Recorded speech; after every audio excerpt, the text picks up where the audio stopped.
Hello guys, দেখো আমাদের বাইরে পুরো জল হয়ে গেছে। জল মানে বন্যা হয়ে গেছে। যা বন্যা হচ্ছে পুরো বাইরে পর্যন্ত জল এসে গেছে। মানে এত, এইবার দেখো আমি এবার ভয়েস ওভার দিচ্ছি। ছোট দাদু খাচ্ছে আর যা অবস্থা দেখবে। আমি একটা অগিয়ে গেছিলাম, অগিটা তো একেবারে গেছে। তো আমার গলা অবধি জল চলে এসেছে বন্ধুরা, এত খারাপ অবস্থা। আর আমরা কি করব বলো? এই দেখো দেখো দেখো কি সব অবস্থা হয়ে গেছে আমাদের ঘরে। কত কষ্ট করে থাকতে হচ্ছে, কত কষ্ট করে থাকতে হচ্ছে।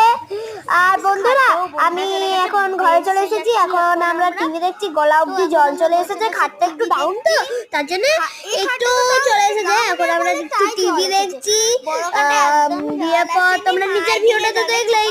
এত এত বন্যা হলে কি হবে বলো? আজকে যা বৃষ্টি পড়েছে এখানে, একবার আমি জলটা খেয়ে নিলাম। দেখো দেখো দেখো দেখো এখানে টিভি চলছে। তো খুব হাসির সিনেমা। হ্যাঁ হ্যাঁ, আমি একটু হেসেও দিয়েছিলাম।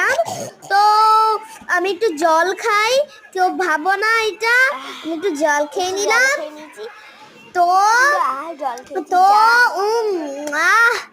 জলটা ছিল মানে একটু আমাদের এখানে জলের বোতলগুলোও নিচে ভেসে গেছে। আর এত আমাদের জুতো জুতো পরেও উঠতে কষ্ট হচ্ছে। দেখো এদিকে বালিশ রাখা হচ্ছে কারণ সব ভিজে যাচ্ছে। আর আমি